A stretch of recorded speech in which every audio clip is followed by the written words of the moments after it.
la inteligencia artificial. Entonces, ahora aquí ya empezamos en el capítulo 3, ahora hemos visto toda la doctrina social de la Iglesia, y lo que hará el Papa es, a la luz de esos principios, ¿de acuerdo?, criterios y orientaciones, irá viendo aspectos de la doctrina de la inteligencia artificial, de cómo va a evolucionar, y va haciendo juicios. Claro, si eso me lleva a un mundo tremendamente funcional, que solo quiero que éxito y eficacia, ¿qué pasará con la gente que no me aporta éxito ni eficacia? Que no valen. Y entonces, ¿qué pasará? Pues tendremos un mundo de perfectos y mundo de impresentables. Y tendremos un mundo de clases donde menospreciaremos a los que no son tan listos, a los que no son tan eficaces, a los que no son tan funcionales, y eso es lo que vivimos ahora. Un mundo que menosprecia, ¿no?, la vulnerabilidad, las limitaciones, la imperfección, ¿no? Es un mundo que no acepta esto, se vuelve cruel e inhumano.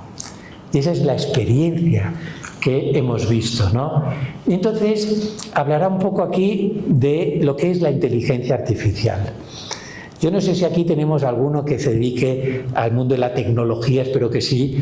Sería interesante, podríamos decir, hacer un pequeños cursus. ¿A qué hora tengo que terminar, Pepe? Cuando quieras. No, hombre, no, cuando quiera no. ¿Cerca de las 9? Cerca de, sí, no, antes, al menos 4 acabo. Entonces, hacer un pequeños cursus muy interesante de cómo funciona la inteligencia artificial. ¿De acuerdo? ¿Alguien sabe lo que es una red neuronal artificial? Pues alguno, quizá. ¿Y cómo funciona eso? Pues casi nadie lo sabe, ¿no? Entonces, yo os lo explico un poco someramente para que entendáis cómo funciona esto que es tan apasionante, que va tan rápido, que sabe tanto, que es la inteligencia artificial. Entonces, si sabéis, hay que entrenarla a la inteligencia artificial, eso lo sabíais, ¿no? Ya tenemos el problema que ya hemos agotado toda la información digital, tenemos información nueva, y por eso, no sé si habéis visto una noticia en el periódico hace unas cuantas semanas, que pedían a las librerías que tienen libros en catalán antiguos, los compraban todos, y eran empresas de la India. Y dice, ¿para qué quieren libros en catalán los de la India? Y entonces, ¿qué hacen con esos libros? Y entonces los compran, los cortan, los digitalizan y después los tiran, porque ahí hay todo un pozo de información nueva, digital, de primera mano, que no es sintética. Y entonces necesitan cada vez más información, ¿no? Y por eso están comprando todos los libros antiguos de todo para tener más información y así entrenar mejor la inteligencia artificial. Porque si la entrenamos con datos sintéticos, que es lo que hacen algunos, entonces son datos mutilados que no ayuda a entrenar bien la inteligencia artificial, y eso también se sabe. Entonces, ¿cómo se entrena la inteligencia artificial? Entonces, imaginaos que yo hago una foto de un gato, que es lo que pone ChatGPT, ¿no? Te haces una foto de un gato, pero claro, la inteligencia artificial no ve un gato. Tiene una cámara que pasa el gato a digital, ¿entendido? ¿Y qué ve la máquina? No ve nada, le llegan unos y ceros, ¿de acuerdo? Entonces, esos unos y ceros, la primera cadena de esa red neuronal es la digitalización, donde llegan unos y ceros. Pero la máquina, si alguien sabe cómo suman los unos y ceros, se mueven, ¿no? Los pongo para arriba y para abajo, y entonces viene, una vez lo tengo así, pasa por normalmente 3 cadenas, podríamos decir, por una red neuronal de 3 capas, donde la primera capa coge, podríamos decir, sectores de esa imagen digitalizada y le va poniendo ponderaciones. A esto lo pongo un 3, un 5, un 7, ¿no? Y va ponderando. Pasa a la siguiente y vuelven a ponderar. Y van a la siguiente, vuelven a ponderar. Y entonces, al final, saca un dato y te dice que es un perro. Y tú le dices, no, tío, que te has equivocado. Volvemos a empezar. Entonces, entonces tiene que recalcular las ponderaciones hasta que llegue un día que me digas que esto es un perro. La máquina no sabe ni lo que es un gato ni un perro. O sea, a mí me entran unos y ceros y me dice que tengo que salir unos y ceros que para el que lo ve dice que es un perro. Pero yo no sé qué es nada, porque es una máquina que no veo nada, no entiendo nada y solo muevo a la luz de un algoritmo los unos y ceros para arriba y para abajo con unas ponderaciones que me ha dicho el que ha programado el algoritmo que yo vaya probando por feedback hasta que un día sale que me dice que es un gato. Digo, ya lo tengo entrenado. Entonces le pongo otro gato y me dice que es un perro. Digo, no, tío, volvemos a empezar.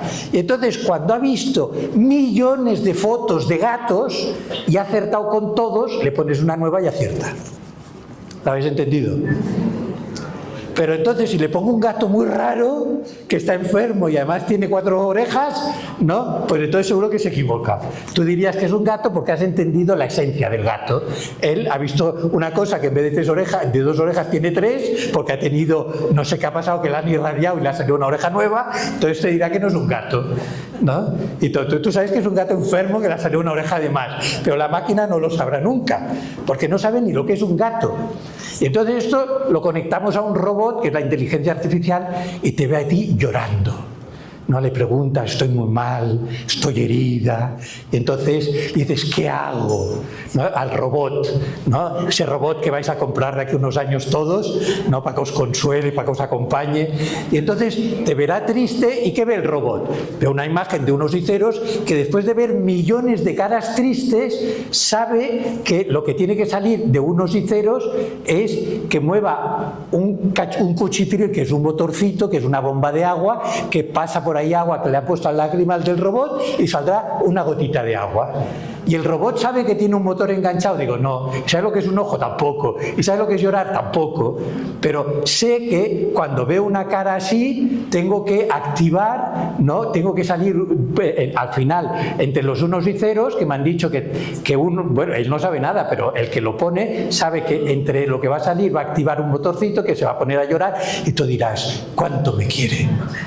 ¿Me explico? Y va a sentir ese dolor, va a sentir emoción por ti cuando le veas contenta. Digo, no, va a simular que lo siente. Pero no tiene ni idea de lo que es un gato, un perro, de quién eres tú, de que estás contenta. No sabe nada. No sabe nada. Pero claro, el problema es que en todo esto, dices, es alguien que no sabe nada, pero es súper eficaz para hacer cantidad de funciones que son, podríamos decir, patrones. Es como un niño pequeño, es enseñarle a un niño pequeño. ¿Cómo sabe un niño pequeño que no puede poner el dedo en el enchufe? Porque se lo dices, insiste, y se lo dices, insiste, y lo intenta. Y un día se enrampa, o le pegas una bronca, y entonces el chaval aprende que no hay que poner el dedo en el enchufe.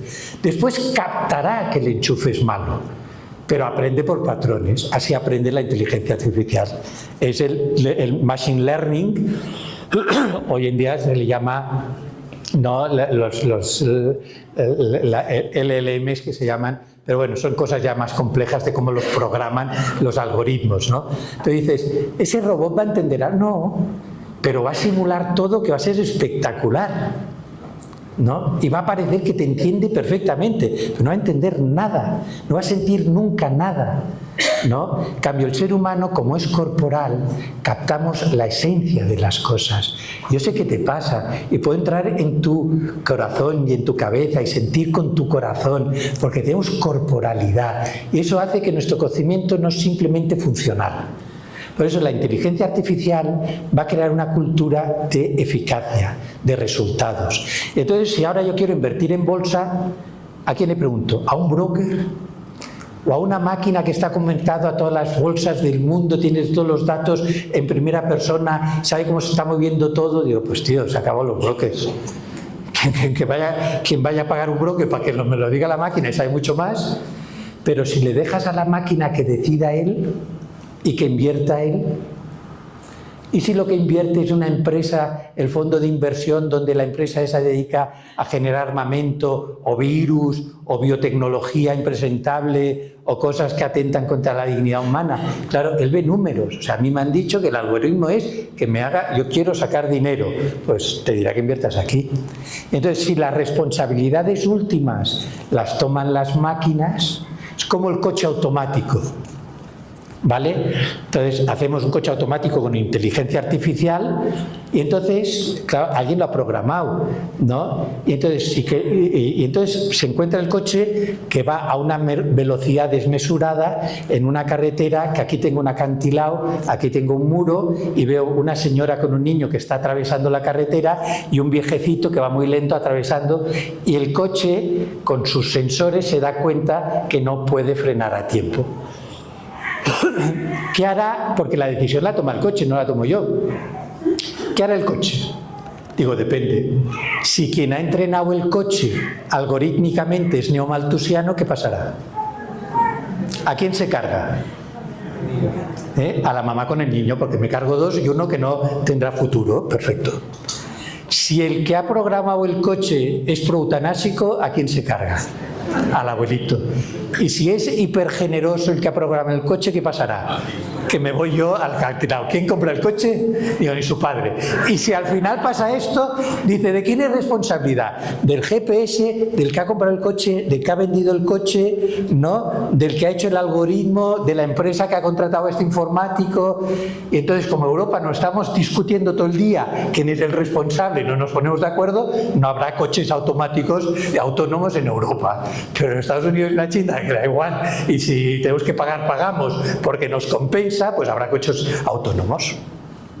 ¿Habéis entendido? Y entonces ahí es lo que el Papa llama, ¿no?, el problema de la responsabilidad última, donde hay que tenerla siempre controlada, que nunca de alguna manera domine el ser humano. Que esta es la idea del fondo de este capítulo. Y entonces, ¿qué hace la inteligencia artificial? Pues va más rápido que nosotros, parece súper objetiva y lo simula todo con una perfección, pero viene aquí lo que llamaba la accountability, ¿no?, que es, ¿y de quién es la responsabilidad de las decisiones que vayan tomando las máquinas? Y entonces tenemos que ahí marcar muy bien quién es responsable de qué. Porque si no, si va tomando decisiones, por ejemplo, en esas películas como Juegos de Guerra, ¿no? Pero hoy en día, en las armas que funcionan todas con inteligencia artificial, si dejamos que decidan las máquinas, nos organizan aquí una guerra mundial total, ¿no? Y si vierais, ¿viste lo de los drones que hicieron en la Sagrada Familia, que es espectacular? Ahí había un montonazo de drones. Esa empresa lo ha hecho hace poco en Portugal también, un montaje. Eran 3.500 drones conectados entre sí con inteligencia artificial, ¿no? Pues hoy en día hay armas, tengo vídeos que ya se venden en el mercado, que son armas que son como pequeñas abejas que tienen cámara, inteligencia artificial y un dispositivo, una bomba en la misma abeja artificial. Y entonces las dejas, ¿no? Por ejemplo, en un avión, descargas 3.000 abejas de estas y le dices, te tienes que cargar a este tío. Y entonces, con todos los sistemas que tienen, detectan que este señor está dentro de la habitación de este edificio. Entonces, por inteligencia artificial va sacrificando abejas para que vayan habiendo un boquete dentro del edificio, y cuando entran las otras, entonces cuando uno encuentra la cara del individuo, va una abejita, se pone aquí, hace ¡pum!, y te mueres. Y no se carga nadie más. Pues esto ya existe, ¿no? Esto ya existe, o sea, tengo vídeos, es espectacular cómo funciona, ¿no? Y la tecnología que hay detrás es increíble, pero claro, pues entonces dices, ¿de quién es responsabilidad todo esto, no? Y entonces la idea del fondo es, hay que desarmar la inteligencia artificial, no hay que anularla, hay que desarmarla. ¿Qué significa desarmarla? Entonces la idea es muy bonita, que es que nunca domine el ser humano, sino que el ser humano siempre esté como señoreando la inteligencia artificial, que me sirva como herramienta, que me ayude a hacer más trabajos, que me ayude a ser más eficaz, pero que nunca se ponga por encima de mí de tal manera que decida por nosotros y nos lleve por caminos que a lo mejor nosotros pues no escogeríamos. Eso es desarmar la inteligencia artificial. Por lo tanto, hay que gestionarla de tal manera, ¿no?, que siempre nosotros tengamos como la última palabra de cómo lo gestionamos. Hoy he estado con una persona que me decía que su gran psicólogo hoy en día es la inteligencia artificial y me está ayudando un montonazo.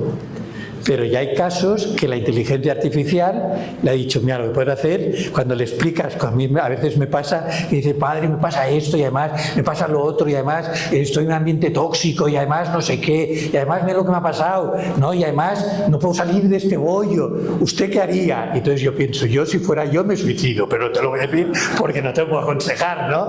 Pero dices, joder, después de lo que me has explicado, pues claro, si eso es lo que me viene a la cabeza, y lo digo en broma, ¿no? Pero que a veces lo pienso, así en broma, digo que te lo diga la inteligencia artificial, habrá alguno, y ya ha habido alguno que se ha suicidado. ¿No? Dices, pues eso es lo que no podemos permitir nunca, ¿no? De dejar que sea mi mentor, que decida por mí, que guíe mi vida, que decida todas mis decisiones, ¿no? Pues, ¿no? Y por lo tanto, la pregunta clave es esa lógica amorosa que es el ser humano. ¿Qué hace la vida más humana? Pues aquello de la vida, de la IA que nos hace más humanos, pues bienvenido sea, ¿no? Que nos ayuda a amar más y mejor. ¿Qué es lo que favorece más la dignidad humana? Y en ese sentido, pues ayudará. Por ejemplo, la ira es espectacular. ¿Sabéis cuál es el mejor sismómetro del mundo para prever, ¿no? Si va a haber terratremos, como se llama, terremotos? ¿Sabéis cuál es? Pues hubo un crack de estos de la IA que dijo, el mejor sismógrafo del mundo es el móvil. Porque yo cojo todos los datos de vuestros móviles que llegan en directo a las telefónicas y me los pasan, y como tenéis unos acelerómetros dentro del móvil y unos giróscopos, que no sé si sabéis lo que son, pero que existen dentro del móvil, que son bichos pequeños, no, son sensores que hay dentro del móvil que van dando datos de geolocalización y de movimiento y de todo esto, que todos los móviles, si resulta que uno de vuestros móviles se mueve, a ese señor que tiene todos los datos de, por ejemplo, de toda España, se ve que aquí en esta sala se mueve un móvil, pues dice, es un señor que se ha levantado. ¿Me explico? Pero si todos nuestros móviles se mueven a la vez con la misma frecuencia y en la misma, quiere decir que aquí se está moviendo la sala. Pues resulta que todos los móviles del mundo conectados que tenemos acceso se ha convertido en el mejor sistema para prever terremotos de futuro. Pues esto es un crack que se dio cuenta que esto funcionaba así y la inteligencia artificial nos permite gestionar todos estos datos en tiempo real, pues mira, bienvenido sea, ¿no? Pues por eso digo, todo lo que nos sirve para hacer un mundo más humano, más seguro, bienvenido sea. Todo lo que suple al ser humano o atenta contra su dignidad o le niega tomar decisiones, pues ir con cuidado, ¿no? Por eso pongo cosas... Y entonces es en este capítulo donde pone lo del límite del corazón y la grandeza. El ser humano no se mide por su eficacia. Lo que nos hace humanos no es lo eficaces que somos trabajando, o el resultado que hemos tenido, o el dinero que hemos ganado. Lo que nos hace más humanos es lo que hemos aprendido a querer. Eso es lo que nos hace humanos. Y hasta que no entendamos esto, ¿de qué me sirve ganar? ¿De qué le sirve al hombre ganar el mundo entero si pierde la vida eterna? ¿Qué dirá Jesús? ¿No? Pues sí, de alguna manera no entiendo que tengo a alguien al lado que necesita de cuidados y atenciones y que me recuerda mi vocación al amor. Por eso las limitaciones, la enfermedad, la vulnerabilidad es como una llamada por parte de Dios a recordar nuestra vocación al amor. Por eso los límites nos ayudan a descubrir lo que es verdaderamente humano. Un mundo que no quiere límites, que es el poshumanismo, el transhumanismo y el poshumanismo, hará un mundo tremendamente inhumano. Y por eso el entender las limitaciones, las enfermedades, nuestra vulnerabilidad, yo digo, ¿cuál es la virtud que nos hace mejores? Hay dos virtudes que nos hacen mejores. Una que es el fundamento de todas las virtudes, que es la humildad. Y otra es la que concreta todas las virtudes, que es el amor, la caridad. Y por lo tanto estas son las dos grandes virtudes, la humildad y la caridad. Por lo tanto, y las dos se juegan en el ámbito de las limitaciones. Porque el amar, si es de verdad, es gratuito y por lo tanto no es por lo que mereces, por lo que me das, por lo que te has ganado, sino por ti mismo. Y eso no se aprenderá con la lógica de la IA. Eso se aprende con la lógica de la vulnerabilidad, cuidando a enfermos, reconociendo mis limitaciones, que me duelen las rodillas, que no puedo subir montañas, que me encuentro mal, que ya no veo, ¿no? Que ya no oigo, ¿no? Pues todo esto que nos pasa a algunos, que nos hacemos mayores, ¿no? Pues nos ayuda a recordar que somos humanos, que estamos hechos para el cielo y no estamos hechos para quedarnos aquí por toda la eternidad. ¿Entendido? ¿No? Y por eso la capacidad de cuidar el consuelo, la compasión, la misericordia, ¿no? Eso le dice también Santo Tomás, la misericordia es lo que más nos asemeja a Dios, porque es lo que más expresa la grandeza de Dios, la misericordia, ¿no? Y un corazón misericordioso es quien se hace pequeño para engrandecer a los demás. Pues la IA es lo contrario de eso, ¿no? Y como instrumento me puede ayudar, y entonces en el cuarto capítulo lo aplica a tres grandes ideas: la verdad, ¿no? La dignidad, el trabajo y las nuevas esclavitudes, pone, ¿no? Y entonces entender cuál es esa verdad humana en los medios de comunicación, a la hora de saber las responsabilidades de cada uno, y entonces cómo custodiamos la verdad en la IA, porque en la IA hay mucha gente que el otro día en un trabajo de un alumno me entrega a otro profesor de la facultad, le entrega un trabajo, ni un error ortográfico, chaval que no habla ni catalán ni castellano, catalán, ni un error ortográfico, ni un error gramatical, y entonces el sacerdote, el profesor que le corrige el trabajo, le dice: oye, me ha gustado mucho tu trabajo, pero ¿qué es lo que querías decir con esta frase? Le lee la frase y le dice el alumno: ay, pues yo tampoco la entiendo. Pues anem ben arreglat, ¿no? Ya se ve que el trabajo no lo hizo él, ¿no? Si no sabe lo que ha escrito, entonces tendremos una bandilla de inútiles que entregarán trabajos espectaculares que ni han leído, ni han meditado, ni han reflexionado, y por lo tanto tampoco saben si lo que dice el trabajo es verdad o mentira, y entonces tendremos una pandilla de inútiles espectacular. Tres sabios y montonazos de inútiles, que no tendrán criterio de saber lo que es verdad o falso.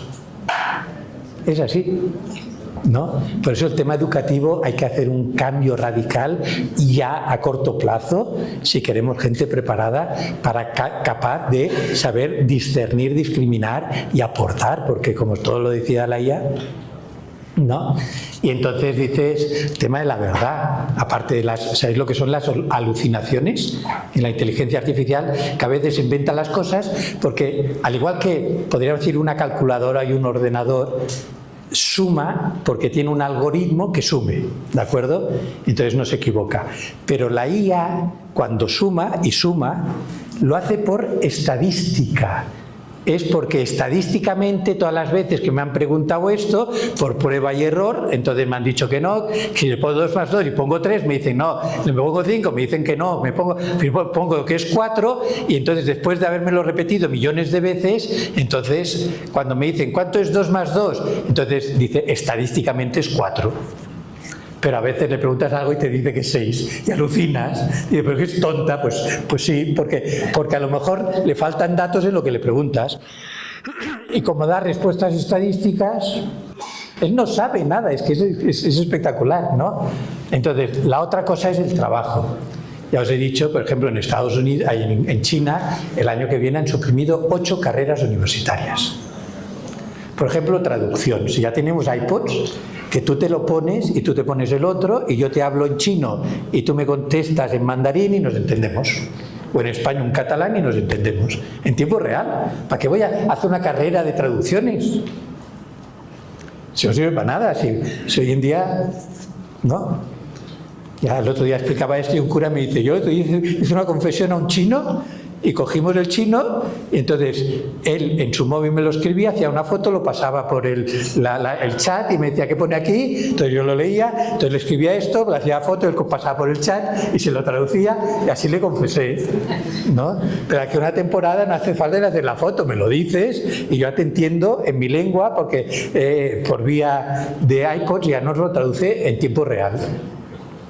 Y como esto, programar, ingenieros, arquitectos, que es prepari. O sea, las estadísticas más optimistas es que se perderán en 15-20 años un 60% de los trabajos que existen, ¿no? de profesiones, 60%. Entre los que van a crecer y van a desaparecer, perderemos un 60%. Las más optimistas, yo pienso, serán muchas más, ¿no? O sea, y eso significa un cambio de manera laboral, cómo vamos al mundo adquisitivo para poder comprar si no tengo trabajo, qué viviremos. Uno me dijo, como no se dedica usted a llenar el tiempo libre de la gente, todos adictos a chorradas, a jueguecitos o a tonterías, ¿no? Entonces la dignidad del trabajo, ¿cómo hacemos que la IA favorezca la dignidad del trabajo? Y la última es las nuevas esclavitudes. Hay mucha gente muy enganchada a muchas cosas, ¿no? Y entonces decir, y en la IA, por ejemplo, los que entrenan la IA están sometidos, pero chavales, día tras otro en la India, a precios súper cutres, que los tienen medio esclavizados, ¿no? Y hay mucha gente que para que la IA funcione, lo estamos tratando, ¿no? Pero hay que saberlo. Entonces, eso sería el capítulo 4, ¿no? Cómo favorecemos la verdad, la dignidad y evitamos la esclavitud. Y el último capítulo, y acabo, es cómo construimos no Babel, sino la Nueva Jerusalén. Y entonces, hay que construirla a la luz de todos esos principios de la doctrina social. Y en el fondo el Papa nos propone este camino, que es estas 5 ideas. Hemos dicho desarmar la IA, pero para eso tenemos que desarmar nuestros corazones, que en nuestro lenguaje, en nuestra manera de tratarnos, no haya agresividad, que aprendamos a querernos. Entonces, desarmar las palabras. 2, cómo construimos la paz en la justicia, ¿no? Y entonces siempre ese mirar por el bien común, asumir la mirada de las víctimas, ver el mundo y los problemas desde lo que lo pasan peor, porque es por quienes tenemos que empezar a arreglar la situación. 4, ser realistas. Hay gente que dice, esto no hay quien lo cambie, ¿no? Son los pesimistas. Y hay otros que son los utópicos, no, esto se arreglará solo. Sí, pues ya va a venir a arreglar, ¿no? Y entonces dice, hay que ser realistas. Yo en ese ser realistas me gusta mucho una cosa que le oí a un chico, que después se lo oía al Papa Francisco, pero antes se le oía a un chico que decía, que se lo decía a un tío suyo brasileño, decías, ¿tú quieres cambiar el mundo? Ese sano realismo es, ¿qué es lo que puedo hacer yo aquí y ahora? ¿Queréis cambiar las cosas? Decía, hace falta 4 cosas. La primera, soñar en grande. Si no, no cambiarás nada. Soñar en grande. 2, empezar por lo pequeño. 3, empezar ahora. Y 4, no esperar a que te inviten, ¿no? Aquellos que sueñan en grande, pero cuando me jubile entonces me dedicaré, no empiezan ahora, esos no van a cambiar nunca nada, ¿no? O cuando tenga ya todo montado y me coche el dinero, y entonces empezaré a hacer voluntariado, ese tampoco nunca hará nada. Y si dice, no, y a mí si alguien me lo pide, me convence, a lo mejor me uno, este tampoco nunca hará nada. ¿De acuerdo? Y por lo tanto, soñar en grande, empezar por lo pequeño, empezar ahora y no esperar a que te inviten. Yo pienso que es ese sano realismo que nos pide el Papa aquí. Y la última es decir, y esto hay que gestionarlo entre todos. Y ahí eso requiere un diálogo a todas bandas. Política, economía, cultura, todos los ámbitos sociales, ¿no? De religiones distintas. Tenemos que dialogar para entre todos buscar respuestas, soluciones a todos los problemas que nos vienen adelante. Y la última, entonces nos pide esa petición, ¿no? Tenéis que ser arquitectos sabios que edifiquen el bien en el mundo. Entonces pone una serie de criterios. Guiados por la encarnación, ¿no? Ese de las limitaciones que somos humanos, pero que Cristo se ha encarnado. La Eucaristía y el Magnificat, ¿no? Estamos llamados a no ser espectadores resignados, sino constructores activos de la civilización del amor. Y nos propone un programa en 4 partes. La primera dice, yo pienso que este capítulo, la conclusión del documento, yo pienso que aquí está diciendo el programa pastoral del Papa. ¿Cuál es el programa pastoral del Papa para los próximos años a la luz de esta encíclica? Una fe que contempla el designio de Dios Padre, la conciencia que somos hijos de Dios, conocer bien nuestra fe para saber lo que podemos aportar al mundo. Primera idea.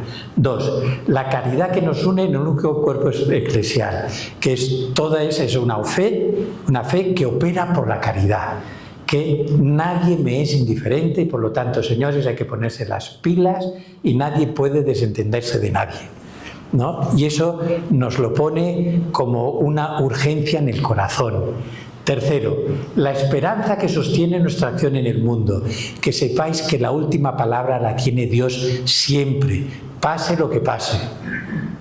Pase lo que pase. Y que Dios sabe más. Y Dios sabía que se inventaría la IA en nuestra época. Y sabe todo lo que pasará, todo lo que pasa es lo que pasará. Y Dios sigue siendo Señor de la historia. Y por lo tanto, pues manda Dios. Y si pasa y se destruye y hay una bomba atómica y se acaba el mundo, pues es que tocaba acabarse el mundo, punto. Y nos vamos al cielo, que es donde mejor se está, y se ha acabado. No hay ningún problema. No, me explico, es que hay que funcionar así. Eso es la esperanza de saber que Dios gestiona el mundo y lo gestiona por amor. Y la cuarta, no, la oración, que es la oración nos pide releer el mundo que tenemos, pero en ese trato continuo con Dios, a la luz de la encarnación, de la Eucaristía y de María, para entender cuál es nuestra responsabilidad aquí y ahora en todas las tareas que llevamos entre manos. Por eso, si no somos almas de oración, no habremos asumido esos principios de la doctrina social de la Iglesia y no tendremos luces para discernir cómo debemos vivirlos en los ambientes donde nos movemos. Y eso, por eso la necesidad de mirar el mundo con los ojos de Dios, que eso es la oración. Nos pide que seamos fieles a la verdad, nos pone esa importancia de invertir en educación. Yo pienso que es el pleno de los más importantes, pero si no tendremos una pandilla inútil espectacular. El cuidar las relaciones humanas, más que el preocuparnos de la IA, y amando la justicia y la paz, ¿no? Y entonces ahí está la última llamada a construir la civilización del amor. Con esos principios, a la luz de esos criterios y aportando luces, orientaciones para ir cambiando lo que haga falta cambiar. Pero siempre es que la IA no domine, es desarmarla, sino que la señoreemos para el bien humano, para defender la dignidad, para promover la civilización del amor. Las cuestiones prácticas que va diciendo de cada cosa para nota, para leer, ¿no? Lo dejo aquí porque es la hora y es muy tarde.